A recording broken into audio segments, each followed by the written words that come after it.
Update. Grown man ruining my son's life. Please help me ruin his. Original post. I'm living in hell right now and need ideas. My son just turned 18 and is disabled. He needs and takes multiple medications and requires support at school. He does well in some settings and is on track to graduate and pursue trade school with support, and we're so proud of him. He is extremely impressionable, a little socially awkward, and desperate for friends. For years we've struggled because he gives away his possessions, gets into bad situations, like someone offering to sell him rocks at a park, him thinking they're collectible gemstones, only to freak out when he realizes they're drugs, and is easily bullied. He will do anything to be liked, which breaks my heart. We're working on this in therapy and with trusted adults, but it's a slow process. Now onto the grown man. This guy is 28 years old. Let's call him Quentin. He's frequently homeless, often sleeping in a tent in parks. Occasionally, he gets a voucher from our city to stay in a motel. He has 2 pit bulls, neither spayed or neutered, which he leaves in a tent or motel room when he works his fast food job. I have compassion for his situation, but not when it involves my son. It started with Quentin asking my son to watch his dogs in the park while he worked. My son, thrilled to have a friend and eager to help, agreed. He loves animals, so he'd spend 8+ hours a day or night alone in a park watching these dogs. He began asking if he could take dog food, toys, and blankets from our house for Quentin's dogs. At first we said yes because I appreciated that he wanted to help the dogs. But when we said no, he started taking things anyway. Things escalated a few months ago when Quentin told my son that now that he is 18, he didn't have to stay with us and could stay with him instead. For weeks, my son was sleeping in a tent with Quentin and the dogs or roughing it in the park. Quentin gave him beer and weed. My son would watch the dogs for entire shifts while Quentin worked. Quentin even told him he'd help him get a tent and vouchers too. The police are sympathetic, especially because of my son's disabilities and medical issues, but he's 18. The school is supportive, but with graduation approaching, there's only so much they can do. And again, he's legally an adult. We never pursued medical conservatorship because things were going relatively well before now, and we don't take removing civil liberties lightly. In the past week, Quentin got another motel room and messaged my son to come stay with him. My son went. He sat in a room watching the dogs while Quentin worked, likely smoking and drinking when Quentin was home. My son responded to our texts, but insisted he's an adult and can go where he wants.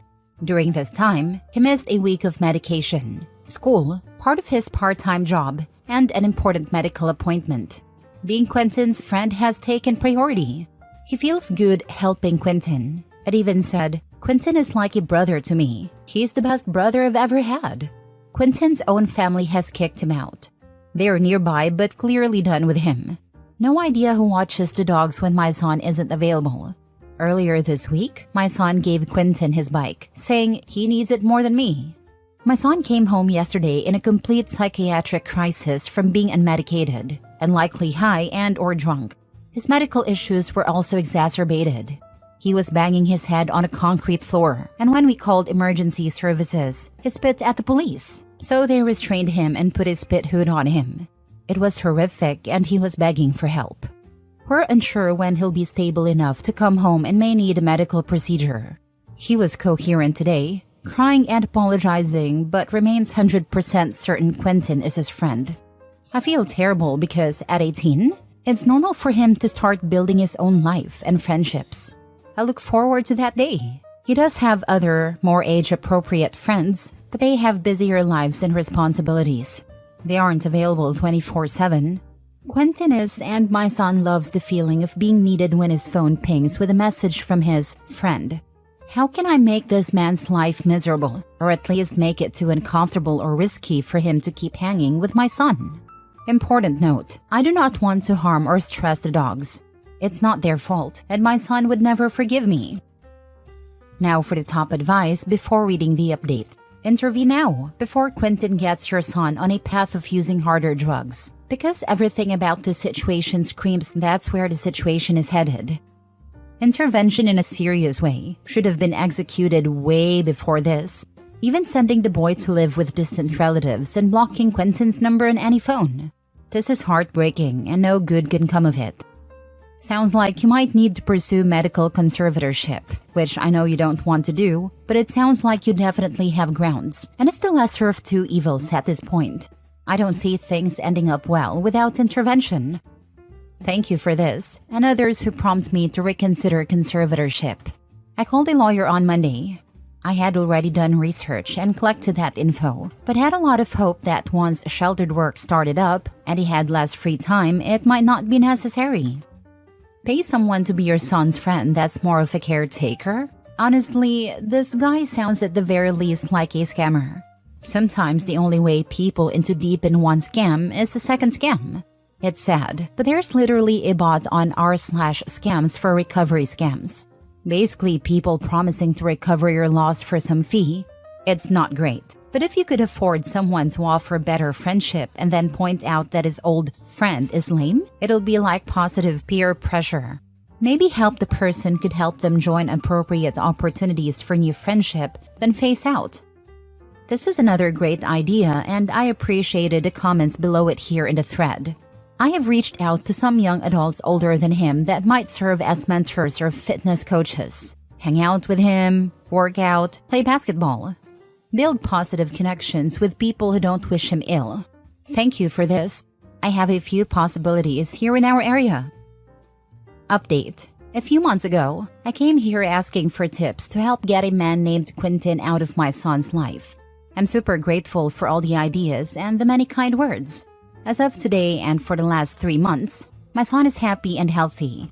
We found a transitional living house for him with 5 other young men and 2 house managers and a dog.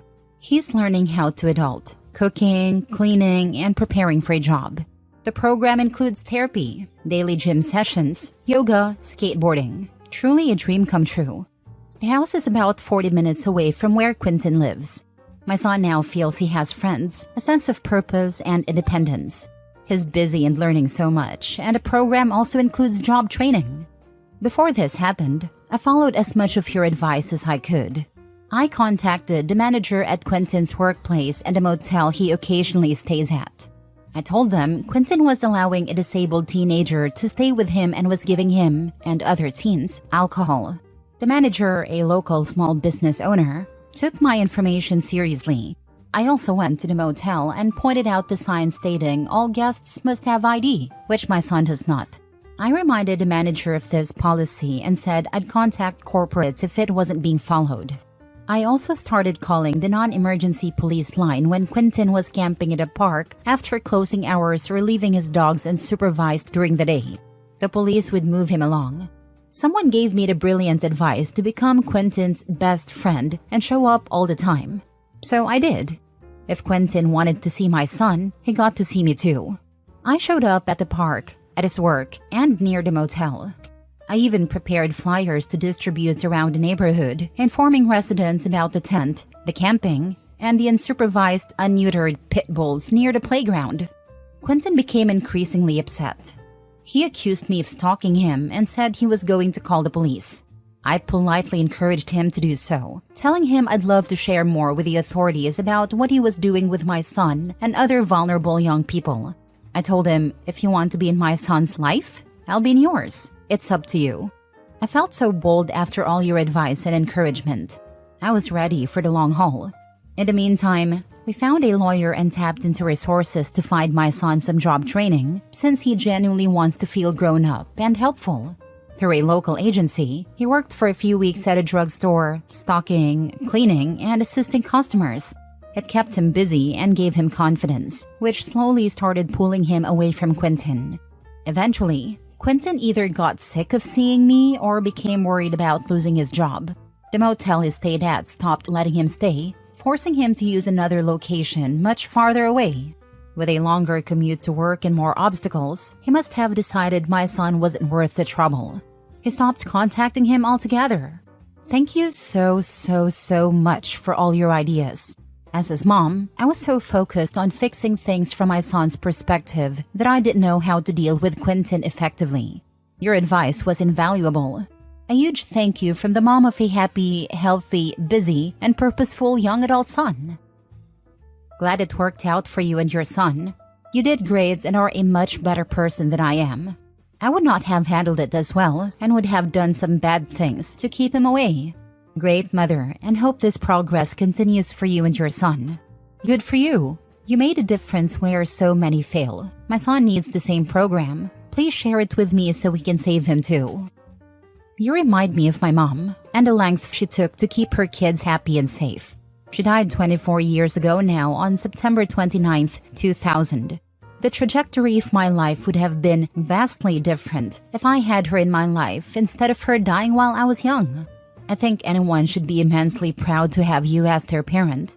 Maybe Quentin would have ended up different if they had someone like you as their parents and role model, but who knows?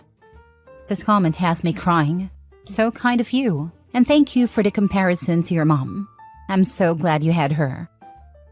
Last story. Update. My husband and I took in my best friend and her 3 young children, and I'm regretting it.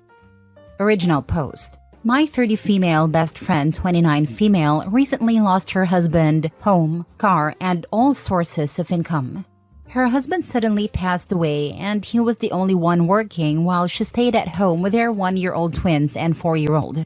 They had nowhere to go, so we took them in until she can save up enough to get an apartment. There was no life insurance. My husband isn't happy that they are here. He has told me that he does not like my friend at all, claiming that she has taken me away from him and taken over his home. He is paranoid that she is stealing our things when we aren't home and wants to put locks in our bedroom and office doors, as well as install cameras in those rooms. Today my friend went into our bedroom to smoke a cigarette in our patio and take a moment to herself away from her kids while we weren't home.